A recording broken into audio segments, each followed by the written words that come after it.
Good afternoon mga ka-325, it's me again, 325 Years Vlog, Roberto Official. So long time no look mga ka-325. Dahil na busy tayo sa trabaho, talagang nag-focus muna tayo kasi yun yung source of income natin mga ka-325. Hindi natin pwedeng pabayaan yun. Sabi ko naman, hindi tayo nagmamadali sa pagbablog.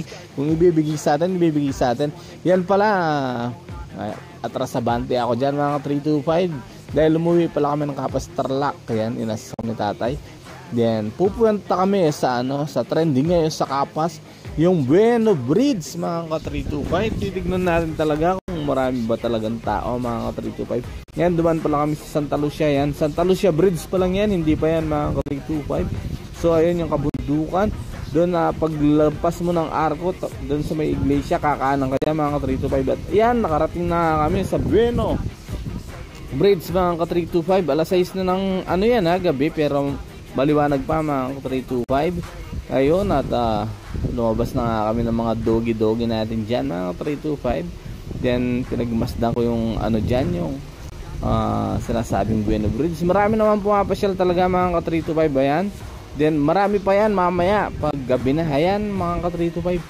Almost street foods lang naman yung mga mga pagkain dyan mga ka-325. Magpili-pili ka lang. Pero yung naging kursunado ko dyan mga ka-325, nabulol pa ako.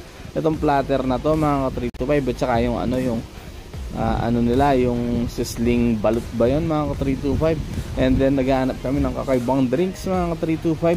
So sinubukan namin yun, dragon fruit. Babalikan din namin yan mamaya mga ka-325. Pagmamasdan muna namin yung mga paligid. Marami talagang pumapasyal. Kung gusto mong mag-relax, pwede kang pumunta rito mga ka-325.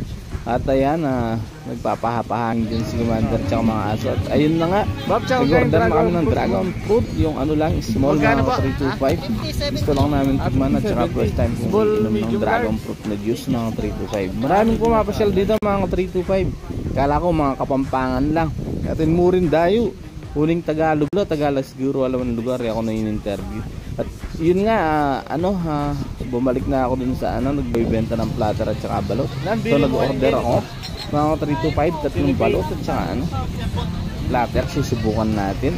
Yeah mga ka 325. At ayun, nilagyan nga ng chili paste. Titignan ko lang, first time ko rin kumain ng ganyan. Pero kumakain naman ako ng balot, yung yung nilalagyan lang ng suka. Pero yun, kung parang sizzling na ganun, yung smoke, first time ko mga 325. At ayun, susubukan ko na dyan mga 325.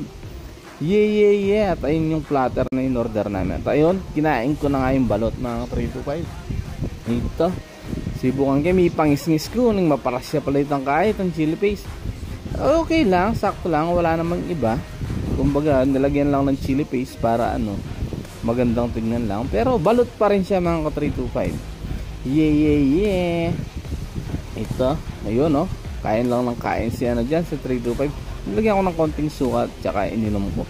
Ayun, shot tayo. Yeah. At dyan nag-order ako mga 325 ng kumbaga dahil nakaka-relax yung tanawin, nag-order rin ako ng pamparelax. Ayun, kung kita-kita nyo, isang bote lang mga 325, parang nagmimerienda ka lang. At ayun na nga, nag-chill muna ako dyan mga 325 dahil palubog na yung araw at maganda na yung hangin, kumbaga presko na yung hangin. Nag-order din pala kami ng bituka dyan mga 325 dahil ginawa akong pulutan. Yeah. At isang bote lang ako. At yun, gumabi na nga mga 325 yung mga na yan, mga 6:40. So bago ka umuwi mga 325, nag-order kami ng kutsinta. At ayun na nga, okay naman dito mga 325 kung gusto nyo pumasyal. Kumbaga kung mahilig kayo sa street foods at gusto nyo ma-relax inyong mga kaisipan, pwede kayong pumasyal dito. Kumbaga wala namang bago, parang pumunta ka na ng carnival kaso walang mga rides. Ngayon marami siyang mga kakaibang street foods at saka mga mura yung mga tinda nila. At makaka-relax yung tanawin dahil nakapalibot siya ng bundok. At marami pa nga pumapasyal dyan mga 325 dahil paggabi na. So uwi pa kami ng Pampanga, kaya umuwi na rin kami dyan.